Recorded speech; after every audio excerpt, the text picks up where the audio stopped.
สวัสดีครับสวัสดีเพื่อนๆชาวกีตาร์ไทยนะครับวันนี้เรามีโอกาสพิเศษนะครับได้สัมภาษณ์ Richie Kotzen นะครับหลังจากที่เราได้ดูโชว์กันไปแล้วนะครับเพื่อไม่เป็นการเสียเวลาครับเราพบกับ Richie Kotzen เลยดีกว่าครับ Hi Richie how you doing man Good how are you Good Okay what's your concept of your playing I mean your guitar playing at the moment Well I don't really have a specific concept but I've been playing the guitar for a long time so over the years, I started making records when I was very young.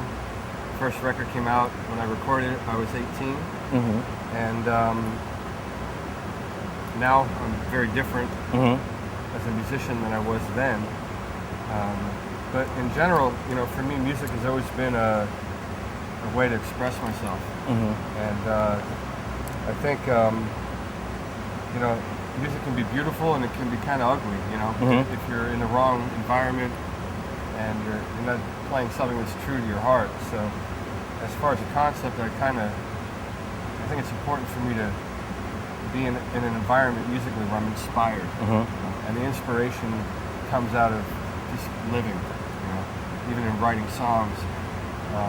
The music I write now is very different than what I wrote when I was 20.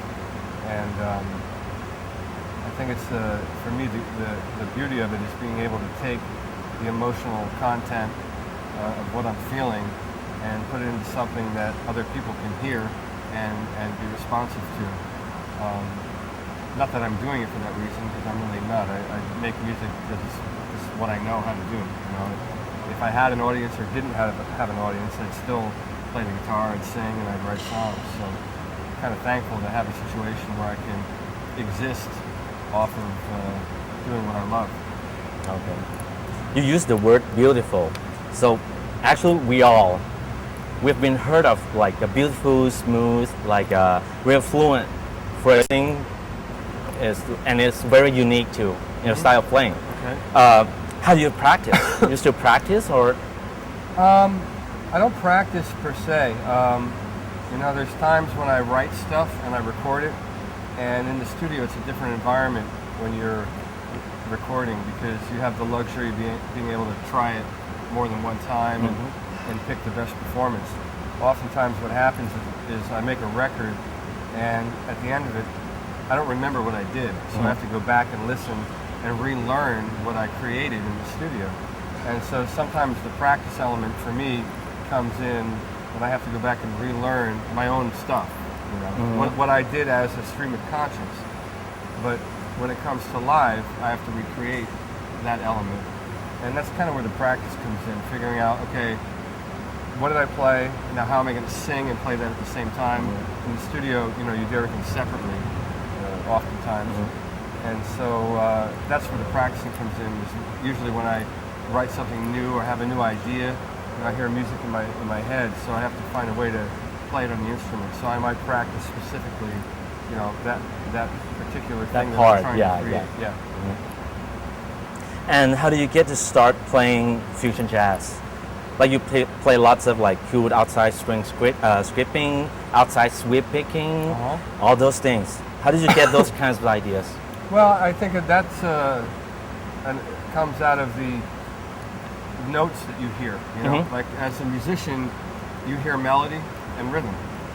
So you have to figure out how to play those notes. And the guitar is laid out in a certain way. So all those techniques are almost an afterthought of how to reproduce the notes that you hear. It's not the other way around. It's not the technique versus. It's the idea, the melody, the tonality, and then figuring out where that lies on the fingerboard. And that's kind of how my technique evolved. It more was from inside me, and then figuring out, okay, here's what I hear, how do I play it? And finding a comfortable way that you can play what it is that you hear. Okay. And you also compose music in many like styles, right? How did you study all those music? And how did you blend your uniqueness in it? Well, I never really studied a lot of styles of music. I think kind of a product of my environment. And when I grew up, there were certain styles of music that I was exposed to that was kind of engraved in me at a young age. So that was kind of a given. That's kind of my background. And so as a result of that, I kind of hear music in a certain way. It's not really a conscious thing. I just sound the way I sound because of what I heard when I was young and what appealed to me. And I think I kind of subconsciously absorbed that. So it's not that I'm really well studied in styles. I'm really not. I just kind of hear what I hear and play it. Okay. And you've been working with like so many great musicians, especially like jazz legends, Stanley Clarke, and also the Greg Howe. Sure. Could you share some experience with us? Well, the Stanley situation was very unique. They were forming a new band, and they had Alan Holdsworth as a guitar player, and for whatever reason he didn't stay with the band and they needed a guy. And I got a phone call. Somehow they heard a record I did years ago where I was playing in that style, and they liked what they heard, so they had me come down and audition. The funny story is when I went to the audition, they put the music stand in front of me and put sheet music in front of me. And immediately I started laughing. I said, what are you laughing at?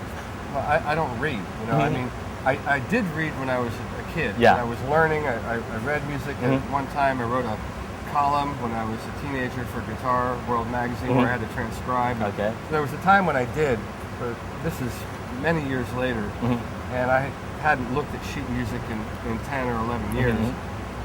So they put it in front of me, and I was like, if it's about this, I'm not going to be able to, I might as well go home. And so I said, all right, well, wait a minute, let me try and show you the song. So Stanley got behind the piano and started playing the chords and played the melody, and I picked up the melody, and I have my own way of notating. I can write down stuff that I know what it means. Nobody else would know. So I write down all this stuff. We played the song. We ended up playing together for 2 hours. And at the end of it, I just told him, I said, hey, I know I'm probably not going to get the gig. I'm not, cut from the same stone as you guys are. I'm not a jazz guy. I respect what you do, but it was an honor to play with you. And, if you like what I do, maybe you'll call me. So that night I went out. The band Kiss was playing, I think at the Rose Bowl in Pasadena.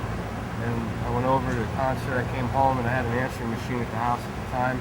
And I had a voicemail, and it was their manager saying they loved you. You got the gig.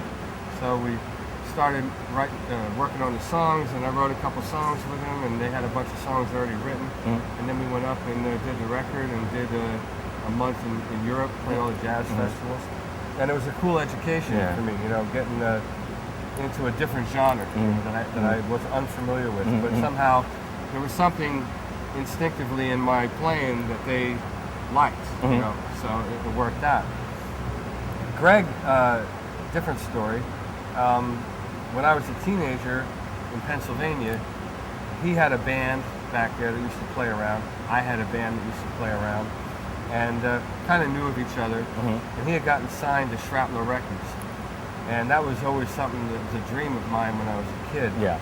And I had sent tapes to Shrapnel Records, and they heard my tape, and they decided they wanted to sign me too. So the label guy connected me and Greg. And Greg lived in Easton. I lived in Reading. It was about an hour drive. So I remember I drove to Greg's house and sat down with him and was jamming with him. And in my mind, I was blown away. I thought this guy's incredible, and I was trying to steal whatever I could from him in a respectful way. I always give credit where credit's due. And so we became friends, and then eventually I got signed to Shrapnel, and then we were label mates, and we're still friends. We just played together in San Francisco. We did a benefit concert for our friend Jason Becker. Jason Becker. And it was a great night. We got to see all our old friends and play our music. So it's a valuable experience knowing guys like Greg and Stanley. It's always good to play with guys that know something that you don't know. You can kind of grow. You learn from them, right? It's important. And what in your songs, and you play guitar and you sing at the same time. How can you combine those two things together? It's like, I mean, that's what I do. I mean, that's like that's normal for me. In other words, I learned the guitar because I wanted to make music. and the music that I grew up on, there was singing and there was guitar playing. So, and the guys that were inspirational to me, like Clapton or Hendrix or Stevie Ray Vaughan or these kind of guys, that's what they did. Yeah. So when I was a kid, that's what I want to do. You Yeah. know? And so it just it feels normal for me to do that. I don't separate the two. Okay. Again, what are the concept and design of your band? So why it has to be trio? Well, the trio format is very comfortable for me. Uh-huh. You know, there's a lot of freedom in that format because I like when everybody can hear and follow each other. In my band, we're playing songs that are pre-written, but there's moments in the songs that we improvise, and we do it different night after night. Okay. And that to me keeps the value in playing live. Like I don't want to play live and just keep doing The same thing in the studio, You know, right? I mean, I understand you got to play the song, and I love my songs and all that stuff. But when I go to solo, I don't want to be locked into the same thing because then it becomes redundant. I might as well be you're parodying. I don't think that's creative. I think you know you have to communicate. Music is communication. It's a language, and that's important to me. And I think the power trio in this style of music really makes it easy to sort of do what it is that I want to do. Okay. So I want to go to the gear thing. So what system and gear that you use in the studio, in your studio? And like, is it like digital or analog? And how do you get the good guitar sound in the studio too? Well, overall, the sound of the guitar comes out of the player. And that comes out of your hands. And you know, all the other stuff they are tools to enable you to get to the place you're trying to get to creatively. So you find the right combination of tools that make it easier for you to express yourself. So that can change over time because new things are made and you know, people send you equipment all the time. Guys are sending me amps and guitars to try out. But as far as guitars, I find that the Fender guitar is a guitar that is easy for me to play, very expressive, and I kind of go back and forth through periods where I'll play a Strat or a Tele. Now for the last 5 years, I've been strictly playing a Telecaster. Prior to that, I was playing a Strat, and then in the early 90s, I was playing a Tele. So I go back and forth. Now I'm in my Tele phase again. It's been a long phase. I have a custom model with Fender that they sell that I helped design the specs on. So some of those things include the neck dimensions, the wood, the fret size, and various things Pickups like and that. everything, right? Pickups and all that stuff.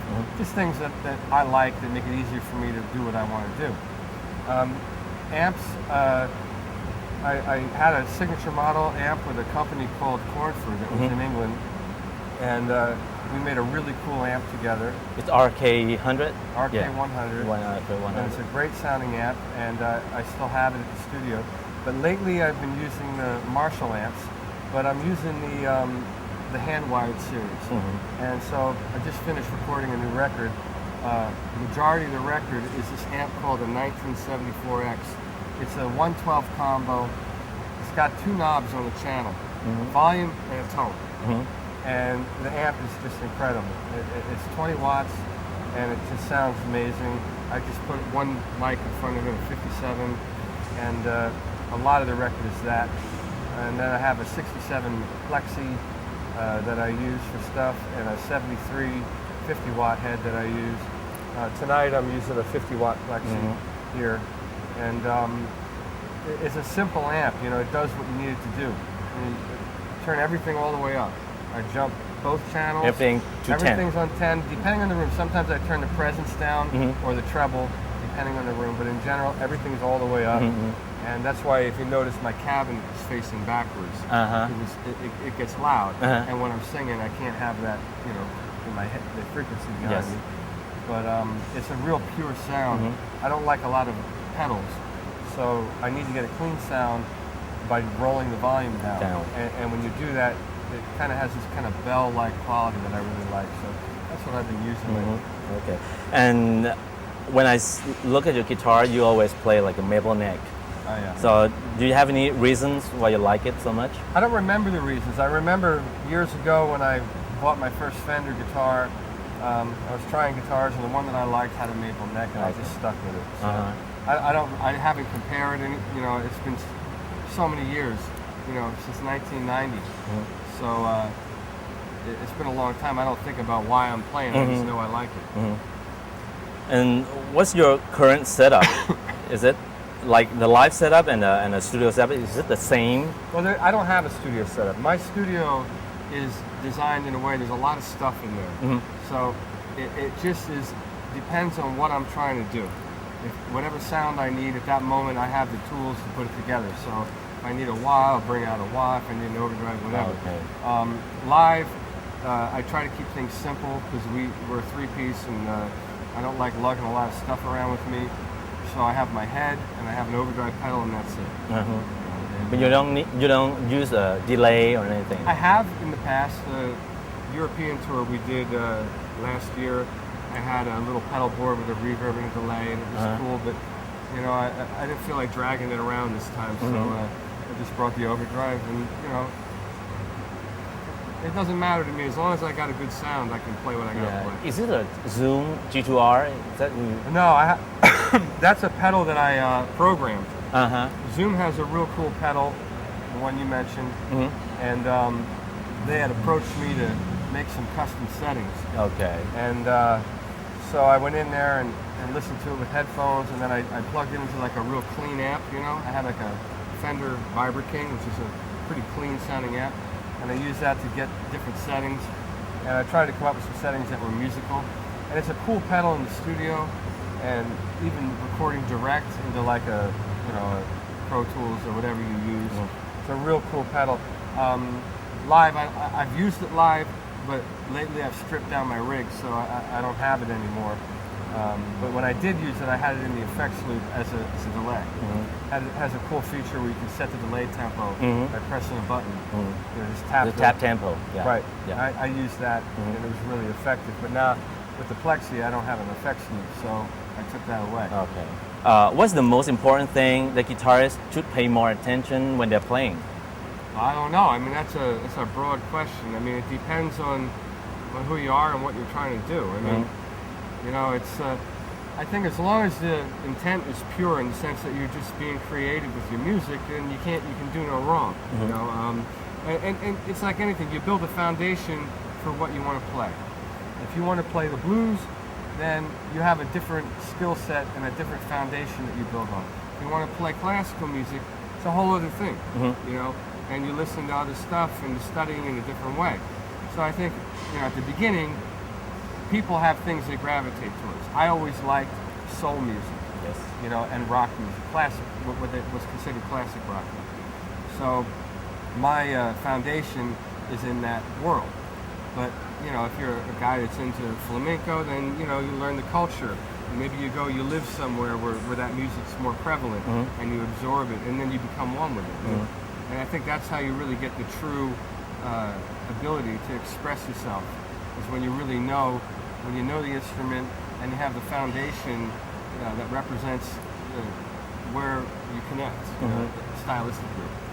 So, last question. You have anything to say with Thai fans here? Well, it's my first time to be here in Thailand, and I gotta say, it's fucking hotter than hell here. I mean, it's hot. I agree. It's hard on me, the heat. But it seems like a beautiful place. All I've seen so far is the hotel and the stage here. Yeah. So, and you, and a couple other guys Yes. that picked me up at the airport. Everybody's been really nice. But I'm happy to be here, and it's great to know that there's going to be a couple of people here that know the songs, and I'm real grateful to have the opportunity to play in the country. So thanks for having me. Thank you very much. Thank you very much. โอเคครับ เวลากับ Richie Kotzen ของเราวันนี้ก็จบลงตรงนี้นะครับ ขอบคุณที่ติดตามครับ สวัสดีครับ